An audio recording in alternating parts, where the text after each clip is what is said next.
ನೀವು ಈ ಕ್ಷಣದಲ್ಲಿ ಈ ಧ್ವನಿಯನ್ನು ಕೇಳುತ್ತಿರುವುದು ಯಾದೃಚ್ಛಿಕವಲ್ಲ. ನಿಮ್ಮ ಜೀವನದ ಯಾವುದೋ ಅಗೋಚರ ತಿರುವಿನಲ್ಲಿ ನಿಮಗೆ ತಿಳಿಯದ ಆಂತರಿಕ ಕರೆಗೆ ಸ್ಪಂದಿಸಿ ನಿಮ್ಮ ಆತ್ಮವೇ ನಿಮ್ಮನ್ನು ಇಲ್ಲಿ ಕರೆತಂದಿದೆ. ಈ ಸಮಯ ಸಾಮಾನ್ಯ ಸಮಯವಲ್ಲ.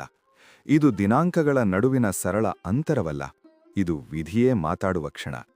ನಿಮ್ಮ ಜೀವನದ ಕಥೆಯಲ್ಲೊಂದು ಅಧ್ಯಾಯ ಮುಗಿಯುತ್ತಿರುವುದು, ಮತ್ತೊಂದು ಅಧ್ಯಾಯ ಉದಯಿಸುತ್ತಿರುವುದು. ಈ ಮಾತುಗಳನ್ನು ಹಗುರವಾಗಿ ಕೇಳಬೇಡಿ. ನಿಮ್ಮ ಒಳಗಿನ ಧ್ವನಿ ಹೇಳುತ್ತಿರುವುದನ್ನು ಶಾಂತವಾಗಿ ಅನುಭವಿಸಿ. ಈ ಕ್ಷಣ ನಿಮ್ಮದು. ಈ ಕಾಲ ನಿಮ್ಮದು. ನಿಮ್ಮ ಬದುಕಿನ ದಾರಿಯನ್ನು ಮರುಸಂರಚಿಸುವ ಶಕ್ತಿ ಈ ಅವಧಿಯಲ್ಲಿ ಕಾರ್ಯನಿರತವಾಗಿದೆ. ಮೇಷರಾಶಿಯವರೇ, ನೀವು ಬಹಳ ದಿನಗಳಿಂದ ಒಳಗೊಳಗೆ ಹೋರಾಡುತ್ತಿದ್ದೀರಿ.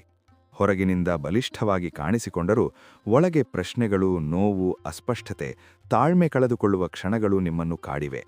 ಯಾಕೆ ನನ್ನ ಜೀವನದಲ್ಲಿ ಎಲ್ಲವೂ ಹೀಗೆ ನಡೆಯುತ್ತಿದೆ ಎಂಬ ಮೌನ ಪ್ರಶ್ನೆ ನಿಮ್ಮ ಹೃದಯದ ಆಳದಲ್ಲಿ ಪ್ರತಿಧ್ವನಿಸುತ್ತಲೇ ಬಂದಿದೆ. ನೀವು ಮಾಡಿದ ಶ್ರಮಕ್ಕೆ ತಕ್ಕ ಪ್ರತಿಫಲ ಸಿಗಲಿಲ್ಲ ಎಂಬ ನೋವು, ನಿಮ್ಮ ನಿಷ್ಠೆಗೆ ಗೌರವ ಸಿಗಲಿಲ್ಲ ಎಂಬ ವಿಷಾದ, ನಿಮ್ಮ ಭಾವನೆಗಳಿಗೆ ಅರ್ಥವಿಲ್ಲದಂತೆ ನಡೆದುಕೊಂಡ ಕ್ಷಣಗಳು ನಿಮ್ಮ ಮನಸ್ಸನ್ನು ಮೃದುವಾಗಿ ಗಾಯಗೊಳಿಸಿದ್ದವು. ಆದರೆ ಈ ಎಲ್ಲವೂ ಅರ್ಥವಿಲ್ಲದೆ ನಡೆದದ್ದಲ್ಲ. ಈ ಮಾತುಗಳು ಯಾದೃಚ್ಛಿಕವಲ್ಲ. ಜನವರಿ ಆರಂಭದ ದಿನಗಳು, ವಿಶೇಷವಾಗಿ ಸಂಕ್ರಾಂತಿ ಪೂರ್ವದ ಶಕ್ತಿಯು ಕರ್ಮದ ಶುದ್ಧೀಕರಣದ ಸಮಯ. ಜನವರಿ 2026 ಸಂಕಷ್ಟಿ ಚತುರ್ಥಿಯ ದಿನದಿಂದಲೇ ನಿಮ್ಮ ಜೀವನದಲ್ಲಿ ಅದೆಷ್ಟು ಸೂಕ್ಷ್ಮ ಬದಲಾವಣೆಗಳು ಆರಂಭವಾಗುತ್ತವೆ ಎಂಬುದನ್ನು ನೀವು ಮೊದಲಿಗೆ ಗಮನಿಸದೇ ಇರಬಹುದು. ಆದರೆ ಒಳಗೊಳಗೆ ಏನೋ ಸರಿಯುತ್ತಿದೆ ಎಂಬ ಅನುಭವ ಶುರುವಾಗುತ್ತದೆ. ಮನಸ್ಸಿನಲ್ಲಿ ಒಂದು ವಿಚಿತ್ರ ಶಾಂತಿ, ಹೃದಯದಲ್ಲಿ ಒಂದು ನಿಶ್ಶಬ್ದ ಭರವಸೆ, ಭವಿಷ್ಯದ ಬಗ್ಗೆ ಒಂದು ಹೊಸ ದೃಷ್ಟಿ ಮೂಡುತ್ತದೆ. ಇದು ಗಣಪತಿಯ ಕೃಪೆಯ ಮೂಲಕ ಆರಂಭವಾಗುವ ದಾರಿಶುದ್ಧಿ. ಅಡ್ಡಿ, ವಿಘ್ನ, ಗೊಂದಲಗಳ ಮೂಲಕ ನಿಮ್ಮನ್ನು ತಡೆದಿದ್ದ ಶಕ್ತಿಗಳು ನಿಧಾನವಾಗಿ ಹಿಂಜರಿಯುತ್ತವೆ. ಈ ಅವಧಿ ಕೇವಲ ಗ್ರಹಗತಿಗಳ ಸಂಯೋಗವಲ್ಲ, ಇದು ಶಿವತತ್ವದ ಮೌನ ಕಾರ್ಯಾಚರಣೆ. ಶಿವ ಅಂದರೆ ಕೇವಲ ದೇವರು ಅಲ್ಲ, ಶಿವ ಅಂದರೆ ಪರಿವರ್ತನೆ. ಹಳೆಯದನ್ನು ಭಸ್ಮ ಮಾಡಿ ಹೊಸದಕ್ಕೆ ಜಾಗ ಸೃಷ್ಟಿಸುವ ಶಕ್ತಿ. ಜನವರಿ ತಿಂಗಳ ಮೊದಲ ವಾರಗಳಲ್ಲಿ ನಿಮ್ಮ ಜೀವನದಲ್ಲಿ ಹಿಂದೆ ನಡೆದ ನೋವುಗಳ ಸ್ಮರಣೆ ಮತ್ತೆ ಮೇಲಕ್ಕೆ ಬರುವುದು ಸಾಧ್ಯ. ಹಳೆಯ ಸಂಬಂಧಗಳ ನೆನಪು, ಕೈತಪ್ಪಿದ ಅವಕಾಶಗಳ ಭಾರ, ತಿರಸ್ಕಾರಗೊಂಡ ಕ್ಷಣಗಳ ನೋವು ಮತ್ತೆ ಮನಸ್ಸಿಗೆ ತಾಕಬಹುದು. ಇದು ನಿಮ್ಮನ್ನು ನೋಯಿಸಲು ಅಲ್ಲ, ಇದು ಶುದ್ಧೀಕರಣ. ಈ ನೋವುಗಳು ಹೊರಬಂದು ನಿಮ್ಮಿಂದ ದೂರವಾಗಬೇಕು ಎಂಬ ದೈವಿಕ ವ್ಯವಸ್ಥೆ. ಮೇಷರಾಶಿಯವರ ಜೀವನದಲ್ಲಿ ಶನಿಯ ಪಾತ್ರ ಬಹಳ ಆಳವಾದದ್ದು. ಶನಿ ಅಂದರೆ ಶಿಕ್ಷೆಯಲ್ಲ, ನ್ಯಾಯ. ನೀವು ಹಿಂದೆ ಅನುಭವಿಸಿದ ವಿಳಂಬಗಳು, ತಡೆಗಳು, ಅನ್ಯಾಯದಂತೆ ಕಂಡ ಘಟನೆಗಳು ಶನಿಯ ಪಾಠಗಳೇ. ನಿಮ್ಮೊಳಗಿನ ಸಹನಶೀಲತೆಯನ್ನು ಬೆಳೆಸಲು, ನಿಮ್ಮ ಆತ್ಮಬಲವನ್ನು ಗಟ್ಟಿಗೊಳಿಸಲು, ನಿಮ್ಮ ಅಹಂಕಾರವನ್ನು ಮೃದುವಾಗಿಸಲು ಈ ಎಲ್ಲವೂ ಅಗತ್ಯವಿತ್ತು. ನೀವು ವೇಗವಾಗಿ ಮುಂದೆ ಹೋಗಲು ಬಯಸುವ ಸ್ವಭಾವದವರು. ಆದರೆ ವಿಧಿ ನಿಮಗೆ ನಿಲ್ಲಿಸಿ, ನೋಡಿಸಿ, ಅರ್ಥಮಾಡಿಸಿ ನಂತರವೇ ಮುಂದಕ್ಕೆ ತಳ್ಳಿತು. ಈಗ ಪಾಠಗಳ ಫಲಿತಾಂಶದ ಕಾಲ ಸಮೀಪಿಸುತ್ತಿದೆ. ಗುರುವಿನ ದೃಷ್ಟಿ ಈ ಅವಧಿಯಲ್ಲಿ ನಿಧಾನವಾಗಿ ನಿಮ್ಮ ಮೇಲೆ ಬೀಳುತ್ತಿದೆ. ಗುರು ಅಂದ್ರೆ ಮಾರ್ಗದರ್ಶನ, ವಿಸ್ತರಣೆ, ಅರ್ಥಬೋಧ. ಜನವರಿ 6 ನಂತರ ನಿಮ್ಮ ಜೀವನದಲ್ಲಿ ಯಾರಾದರೂ ಒಬ್ಬರು ಅಚಾನಕ್ ಸಲಹೆ ನೀಡಬಹುದು. ಒಂದು ಮಾತು, ಒಂದು ಪುಸ್ತಕ, ಒಂದು ಅನುಭವ ನಿಮ್ಮ ಚಿಂತನೆಗೆ ದಿಕ್ಕು ನೀಡಬಹುದು. ಇದು ಯಾದೃಚ್ಛಿಕವಲ್ಲ. ನಿಮ್ಮ ಆತ್ಮ ಮುಂದಿನ ಹಂತಕ್ಕೆ ಸಿದ್ಧವಾಗುತ್ತಿದೆ. ಫೆಬ್ರವರಿ ಸಮೀಪಿಸುತ್ತಂತೆ ಈ ಮಾರ್ಗದರ್ಶನ ಇನ್ನಷ್ಟು ಸ್ಪಷ್ಟವಾಗುತ್ತದೆ. ನೀವು ತೆಗೆದುಕೊಳ್ಳುವ ನಿರ್ಧಾರಗಳು ಕೇವಲ ತಾತ್ಕಾಲಿಕ ಲಾಭಕ್ಕಲ್ಲ, ದೀರ್ಘಕಾಲೀನ ಸ್ಥಿರತೆಗೆ ದಾರಿ ಮಾಡಿಕೊಡುತ್ತವೆ. ರಾಹು ಮತ್ತು ಕೇತು ಈ ಅವಧಿಯಲ್ಲಿ ನಿಮ್ಮ ಅಂತರಂಗದ ಗುಪ್ತ ಭಯಗಳನ್ನು ಮೇಲಕ್ಕೆ ತರುತ್ತವೆ. ನೀವು ಯಾವುದನ್ನು ಭಯಪಟ್ಟು ತಪ್ಪಿಸಿಕೊಂಡಿದ್ದೀರೋ, ಯಾವುದನ್ನು ಎದುರಿಸಲು ಹಿಂಜರಿದಿದ್ದೀರೋ, ಅದೇ ವಿಷಯಗಳು ಮತ್ತೆ ನಿಮ್ಮ ಮುಂದೆ ಬರುತ್ತವೆ. ಆದರೆ ಈ ಬಾರಿ ನೀವು ಹಳೆಯವರಲ್ಲ, ನೀವು ಅನುಭವಗಳಿಂದ ಗಟ್ಟಿಯಾಗಿದ್ದೀರಿ. ಈ ಸಮಯದಲ್ಲಿ ಎದುರಿಸುವ ಸವಾಲುಗಳು ನಿಮ್ಮನ್ನು ಕುಗ್ಗಿಸಲು ಅಲ್ಲ, ನಿಮ್ಮೊಳಗಿನ ಶಕ್ತಿಯನ್ನು ಜಾಗೃತಗೊಳಿಸಲು.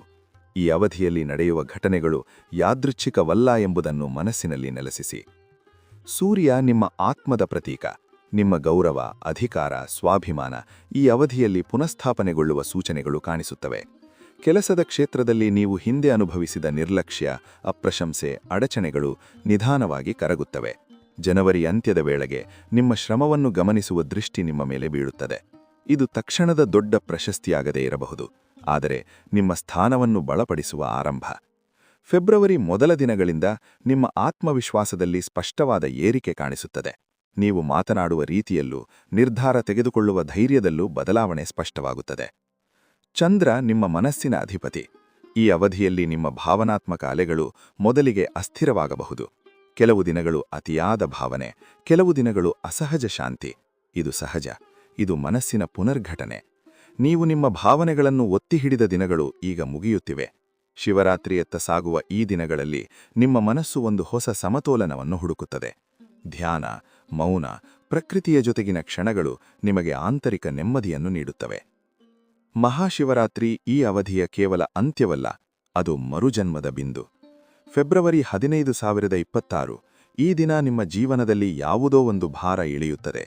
ನಿಮಗೆ ತಿಳಿಯದೆ ನಿಮ್ಮನ್ನು ಕಟ್ಟಿಹಾಕಿದ್ದ ನೋವು, ಅಪರಾಧಬೋಧ, ಹತಾಶೆ ಎಲ್ಲವೂ ಶಿವನ ಕೃಪೆಯಿಂದ ಕರಗಲು ಆರಂಭವಾಗುತ್ತದೆ. ಶಿವನು ಮಾತನಾಡುವುದಿಲ್ಲ, ಆದರೆ ಅವನ ಮೌನದಲ್ಲೇ ಮಹಾ ನಿರ್ಣಯಗಳು ನಡೆಯುತ್ತವೆ.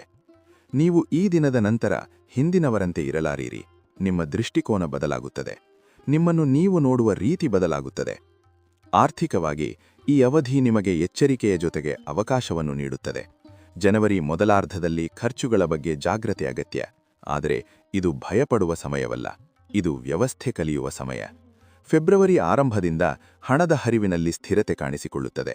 ನೀವು ಮಾಡಿದ ಸಣ್ಣ ಆದರೆ ಜಾಣ ನಿರ್ಧಾರಗಳು ಮುಂದೆ ದೊಡ್ಡ ಭದ್ರತೆಯಾಗಿ ಪರಿಣಮಿಸುತ್ತವೆ. ಈ ಸಮಯ ನಿಮ್ಮ ಜೀವನದ ತಿರುವು ಎಂಬುದನ್ನು ಮರೆಯಬೇಡಿ. ಸಂಬಂಧಗಳ ವಿಷಯದಲ್ಲಿ ನೀವು ಹಿಂದೆ ನೀಡಿದ ಪ್ರಾಮಾಣಿಕತೆಯನ್ನು ಮರುಪರಿಶೀಲಿಸುವ ಸಮಯ ಇದಾಗಿದೆ. ಎಲ್ಲರಿಗೂ ನಿಮ್ಮ ಶಕ್ತಿಯನ್ನು ಕೊಟ್ಟು ನೀವು ಖಾಲಿಯಾಗಿದ್ದೀರಾ ಎಂಬ ಪ್ರಶ್ನೆ ಈಗ ಉದಯಿಸುತ್ತದೆ. ಈ ಅವಧಿಯಲ್ಲಿ ಕೆಲವು ಸಂಬಂಧಗಳು ದೂರವಾಗಬಹುದು. ಇದು ನಷ್ಟವಲ್ಲ, ಇದು ರಕ್ಷಣೆ. ಶಿವನು ನಿಮ್ಮ ಜೀವನದಿಂದ ಅನಾವಶ್ಯಕ ಬಂಧನಗಳನ್ನು ತೆಗೆಯುತ್ತಿದ್ದಾನೆ. ಫೆಬ್ರವರಿ ನಂತರ ನಿಮ್ಮ ಜೀವನಕ್ಕೆ ಬರುವವರು ನಿಮ್ಮನ್ನು ಅರ್ಥಮಾಡಿಕೊಳ್ಳುವವರು, ಗೌರವಿಸುವವರು ಆಗಿರುತ್ತಾರೆ. ಈ ಮಾತುಗಳನ್ನು ನಿರ್ಲಕ್ಷಿಸಬೇಡಿ. ಇದು ಭವಿಷ್ಯವಾಣಿ ಮಾತ್ರವಲ್ಲ, ಇದು ದಿಕ್ಕು. ಈ ಅವಧಿಯಲ್ಲಿ ನೀವು ಮಾಡುವ ಪ್ರತಿಯೊಂದು ಸಣ್ಣ ಆಯ್ಕೆಯೂ ನಿಮ್ಮ ಮುಂದಿನ ವರ್ಷಗಳನ್ನು ರೂಪಿಸುತ್ತದೆ. ಬೆಳಗಿನ ಜಾವದಲ್ಲಿ ಶಿವನ ನಾಮವನ್ನು ಸ್ಮರಿಸಿ ಒಂದು ದೀಪವನ್ನು ಹಚ್ಚಿ ನಿಮ್ಮೊಳಗಿನ ಅಂಧಕಾರವನ್ನು ಬೆಳಕಿಗೆ ಒಪ್ಪಿಸಿ. ಸೋಮವಾರಗಳಂದು ನೀರು ಅಥವಾ ಹಾಲಿನಿಂದ ಶಿವಲಿಂಗಕ್ಕೆ ಅಭಿಷೇಕ ಮಾಡುವ ಸಾಧ್ಯತೆ ಇದ್ದರೆ ಅದನ್ನು ಮನಸ್ಸಿನ ಶ್ರದ್ಧೆಯಿಂದ ಮಾಡಿ.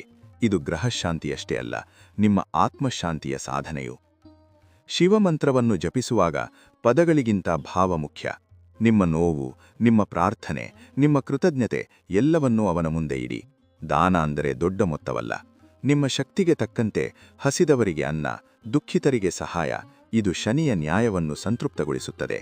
ಶಿಸ್ತು, ಸಮಯಪಾಲನೆ, ಸತ್ಯನಿಷ್ಠೆ ಈ ಅವಧಿಯಲ್ಲಿ ನಿಮ್ಮ ಉತ್ತಮ ರಕ್ಷಾಕವಚ. ಮೇಷರಾಶಿಯವರೇ, ನೀವು ಒಂಟಿಯಲ್ಲ. ನೀವು ಅನುಭವಿಸಿದ ಪ್ರತಿಯೊಂದು ಕಣ್ಣೀರು, ಪ್ರತಿಯೊಂದು ಮೌನ ಯುದ್ಧವನ್ನು ವಿಧಿ ಗಮನಿಸಿದೆ. ಈಗ ಅದರ ಉತ್ತರದ ಕಾಲ.